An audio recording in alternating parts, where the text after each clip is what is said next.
I love the names on this team. They have Sixto Sanchez, and they have my favorite name probably in baseball right now, Jazz Chisholm. Showing emotion in baseball is terrible and should never be in the game. It's weird how the dynamic works between sports. But to win a championship, not only do you need great players on the court, but you need good chemistry, which takes time to develop. Justin Fields is a all-time talent. Corey Perry will give some veteran presence to the Canadians. I feel like Luka will take that next step, and if he can get a three ball consistently around 35%, I feel like they could become a contender. We can make jokes about you not being in the Super Bowl for 20-something years, but... What's up, everyone? This is Justin Goldman from the Goalie Guild and Lift the Mask, and you're listening to Outsiders Opinions with Austin and Kevin. What's up, y'all? Welcome to Outsiders Opinions and our NFL episode. So this is going to be a little bit different than previous episodes because it is just me, and I'm Kevin. And for the listeners, this is the first time Austin and I have not recorded together.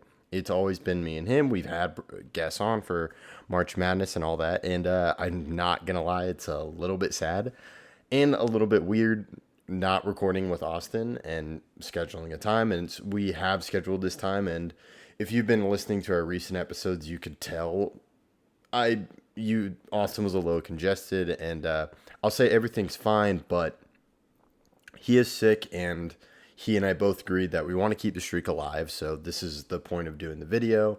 I did offer him, I was willing to let the streak die because it is weird not recording with him, but he was like, no, I want you to do something, and so this is what this video is. We're still figuring out. Austin is basically sick, but he's just taking time to recover and sleep as he's not someone that usually gets sick and lets that bother him, but he just needs to.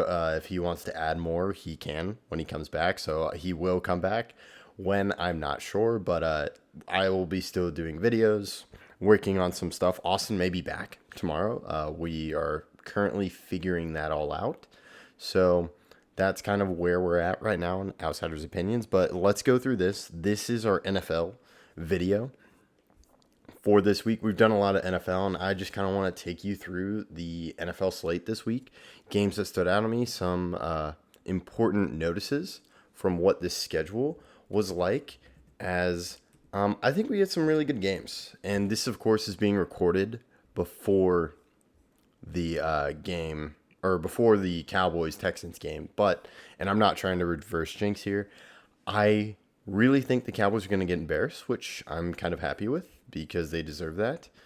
And so here is the thing that I want to start with, probably the biggest game that's going to be talked about, which is the Chiefs versus Bills, which this one was really incredible. The Bills looked really in control. They took the lead, and the Chiefs were able to make some comebacks, but I think, of course, is that 4th and 2 play by the Bills. That was really gutsy, and you have to give credit to the Bills. I will give credit. I really thought they were going to be a bad team this year, or not bad, but just a mediocre team, and they're top of the AFC. They gave the Chiefs the first loss, and of course, this is the first time we've seen this. This is not the first time we've seen them beat in the regular season. It only matters in the playoffs, but for a team that was missing Dalton Kincaid and Keon Coleman, who was drafted, they did pretty well on offense, and you got to give credit to Josh Allen. I did look at the stats. He is doing what I said I wanted him to do, which is not turn over the ball.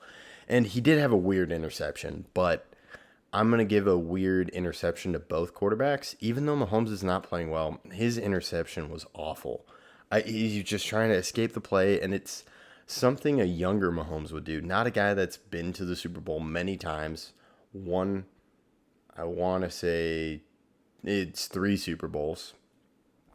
And then Josh Allen also had one where it was bad. But yeah, the Bills were able to come through, and which is pretty surprising. This Chiefs offense continues to struggle. They struggled against the Bills. They had 2 turnovers. You do have the interception at the end of the game. That's 2 interceptions by Mahomes. I do think they figure it out, and they'll still be competitive, and they are competitive. This is their first loss. I am very interested to see how they rebound from this and what do they learn from this loss. So to me, that's the biggest game. and it was a hype game, and a lot of games lived up to the hype. The next game I want to talk about is the one that happened at noon with the Bears and Packers, and this was pretty close. And I really did not like, as you can tell, I've been a believer in the Bears. We've talked about the Bears, and it looked like their offense was doing better with the entire situation of new offensive coordinator. Caleb put them in great position at the end of the game, and that's of course what's going to be talked about. I didn't like how they seemed to resign to the field goal, and it kind of paid for them. They got a blocked field goal. The Packers are still a great team. LaFleur is great. I know they're 6-3, or as I look up the Packers record right now, they are 7-3, which is really good. Really good, as that's the Chargers, and we'll talk about that game in a little bit. But they're third in the division. It's going to be tight for the Bears. This is kind of the course. I do think there are questionable things that can be discussed, such as they've lost 4 in a row, and they just have had close game. This was a close game. Their first loss was a close game in this streak with the Washington, and it's really hard for Eberflus to get this team out of it. And it is showing that I understand if he was fired, I wouldn't really want to do it, but that is something to where we've talked about before, and this is where actually Austin came in. But now that's another thing. But the Packers have Matt LaFleur. They have some great weapons. The key is Jordan Love, because his interception at the end of the game, near the end of the first half, really gave Chicago the lead. Now, I watched the Bears game. I watched the Bills and Chiefs game. I caught the end of Ravens Steelers, which was pretty. They almost had a close. I did see the interception from Russell Wilson from highlights. That's another just weird interception, and they are now 4-0 with Russell Wilson. And it is really incredible what the Steelers are doing. They're top of that AFC with the Chiefs and Bills as well, which is, you have to give them a chance. They held the Ravens to 16. They really kept that high-powered offense to a low number. And I know that they did not score a touchdown. But the thing is, that's kind of what the Steelers do. They really rely on their defense, and that is something to where you got to give credit to Mike Tomlin. And I would love to see. I think it'd be an old school matchup between the Steelers and Chiefs. The key is the quarterback, and it's their offense. What can they do on offense? What is their offense going to do? And that's something I think they're still trying to figure out. But it looks like right now Mike Tomlin made the right decision by going to Russell Wilson as quarterback instead of Justin Fields. So that's another game where it was a close, and it's always a rivalry game. I love those rivalry games. I am a big fan of when a player gets in the other player's face. I know that's not what the NFL really wants now, but that is something to where it really interests me. So we've kind of talked about the AFC, the NFC North.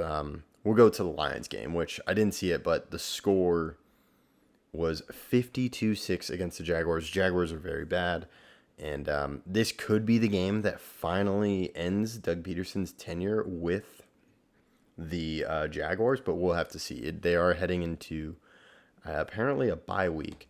But talking on the other side, I just cannot stress enough how I believe I made fun of Dan Campbell, and this Lions team is just, this is video game numbers. This is like if Austin and I were to take over a team and we'd run it and we'd put up these type of numbers. But this is happening in real life. There's a culture in this Lions team, and you can feel this is Dan Campbell's team. And that really excites me, even though they did really destroy the Cowboys. They've had close games. They had close games against the Vikings, but they can really just hit another notch. And you got to start believing. I know that's probably a terrible thing for a Lions fan to hear, but I just can't see how you're not believing. And yeah, I would love to hear y'all's thoughts on the Lions, because they definitely are probably the best team in the NFL right now. I know you could argue the Chiefs, but the Chiefs are not a well-oiled machine like that's what the Lions really show to me. The Chiefs are good, and they're a great team, and they can get it done. But the Lions get it done while also having fun, and it looks easy to them. Jared Goff has been incredible. I do think it is credit to Jared Goff, but also the system around him and what Ben Johnson has done. I'm sure this has exceeded expectations from the Lions of what they expected with Dan Campbell. They are looking like a powerhouse. With the run game, they can also pass. Now, another game I wanted to talk about. I'm probably going to talk a lot about these games. I know I'm running around 10 minutes all by myself as I'm just speaking to this microphone. And the thing is the Jets, Colts. Colts won 28-27. It's a game-winning touchdown drive by Anthony Richardson, who was put back into the starting lineup. I still question that decision because I'm wondering how this has helped him. And it is the Jets. This is a Jets defense that gave up 28 points. This is a team that's really in dysfunction. There are the stats between Rodgers versus Wilson and Darnold. And I think this is just a terrible season for the Jets. Colts, I'm not sure how you feel, but I'm sure it feels positive for Anthony Richardson to lead a game-winning drive. However, there was that running play, and I was worried about his health, as health is a big issue for him. And he really lowered his head, which I know is a benefit from Richardson, but it's something where you have to get better and you got to build him and you got to take the long road because he is a developmental project. And who knows what Joe Flacco does in this situation. To me, Steichen's really coaching for his job, so we'll have to see what happens there. The next thing is, I talked about the Lions, best team in the NFL. To me, they're definitely the best team in the NFC, and a team that I really think, I'm starting to wonder, can they make it back to the playoffs, which I'm sure they can, but it's the Niners. The Niners, I do think there was a possibility. The Niners lose. I do think there was a possibility of the Niners facing the Lions in the NFC Championship game, and that should probably still be the favorite. But the Seahawks get a late rushing touchdown from Geno Smith with 12 seconds left to beat the Niners. And the Niners have just struggled this year. And I do think they are dealing with injuries. And this is something where Brock Purdy has struggled without his All-Pros. But the thing is that the Niners need to get healthy, and then they'll be a great team. But the problem is getting to that playoffs. And you do have the extra seed, and we did see the Packers take advantage of that against the Cowboys. But it's really tough for me to keep believing in this Niners team. And I do kind of want them to have a bad record because I'm not a Niners fan. I am a Cowboys fan, and the Niners have caused a lot of trouble in addition to the Packers. But from a standpoint of a great team and a team that looked to be, they were just in the Super Bowl, and it came down to a touchdown from Mahomes and just great play calling from Andy Reid. Kyle Shanahan is a great play caller. This seems to be small mistakes, and that just cost them the ends of the game. We've seen this a couple of times, and we've seen them blow out teams like the Cowboys, and that the Niners really remind me of, now that I talk about it to myself, I guess. I don't really have Austin to call me out or let me know if he has different views, this is still weird for me, but this really reminds me of the Bengals. Niners, of course, are in a better spot than the Bengals. But the Bengals, they had so many chances. First, they dug themselves into a hole against the Chargers. Then there are 2 missed field goals by Evan McPherson near the end of the game, and the Bengals just can't get it done to win. This has kind of been their season. They just can't get those winning plays to turn those losses into wins. And Austin and I still believed in this team. I'm struggling to believe in this team. I do think this is kind of the end of the season for them. Now, looking at the Chargers, way to pull through. I did see on Twitter that some people were calling back to the Jaguars Chargers game where the Chargers lost in that playoff game after a huge lead. And the thing to me is this shows a difference in Jim Harbaugh, as I am searching that to confirm. Yeah, Jim Harbaugh. It's really incredible. It goes to another motivational coach. I know Harbaugh is a good coach in X's and O's, but I think there is a brand of motivators. I think Dan Campbell's a motivator. And Jim Harbaugh is motivating this team because they really don't have a lot. I guess McConkey's new, but McConkey had some great plays at the end. So to me, that is the Chargers, and credit to them, but also the Bengals. They're a team that we've talked about before, and they just can't quite get it done to get that win and stay in it. They could have gone on that. They may still go on a run, but it's just digging themselves into holes. I'm not sure how I feel about Zach Taylor. I still think he's a good coach because they were able to come through it, but you can tell with details. That's where the Chiefs excel, but you're going to have some losses, so I'm not going to blame it on Zach Taylor. But I do think his job security is in question. Chargers, I think you're feeling really good about that Jim Harbaugh. And this was against a really good QB. I want to see what the Chargers' next few games are like as their schedule is going to ramp up. They've played against the Chiefs before, but I'm really excited. It's the Harbaugh Bowl. Chargers Ravens next Monday. That sounds like it's going to be amazing. And then, the Chargers wins. They haven't really played it against some tough quarterbacks. They did play the Steelers. The Steelers got that win, and the Chiefs. Chiefs were a low-scoring offense. So we're going to have to see. They're going to play Chiefs again. That's going to be a Chiefs with the DeAndre Hopkins. So that's another game I wanted to talk about. I'm trying to think. I'm coming near the end of this episode. For those that have kept listening, I appreciate you listening. As I'm trying to look at other things that are coming to mind as I'm thinking of the NFL. There, of course, was the Thursday night game. Commanders are young, and the Eagles seem to be still be pulling it, even though it looked like they were dealing with some struggles, as I am going to check that Eagles-Commanders game that was played on Thursday night. Yeah, the Eagles won 26-18. And so the Commanders are 7-4. Eagles are 8-2, which is surprising. They're a team that I thought it looked like they were going to take a step back, but just the way that roster is built is credit to them. They dealt with some injuries. They were able to get through it. Only have 2 losses. And I'm trying to look. Rams. I'm very intrigued with the NFC West and who wins this game. So that's something we'll have to keep an eye on. But the Patriots, they're a weird team, but the Rams were able to pull it out. But there are some questions. I didn't really watch that game. Saints beat the Browns, which is just really bad for the Browns. And I believe... Oh, the other thing. The Broncos-Falcons. I don't know what to think of this Broncos team. This is a Broncos team that has struggled offensively, but they put 38 up on the Falcons. Falcons don't have a great defense, but we've talked about Bo Nix before, and I've talked about I don't know if he's really played that well, but I think you got to give credit to him. You got to give credit to Sean Payton, because they're a team that I'm very interested to see what happens, but I do think you got to give credit to where credit's due, and they seem to be finding another level of offense. I don't think there was ever this level of offense under Russell Wilson with the Broncos and Sean Payton.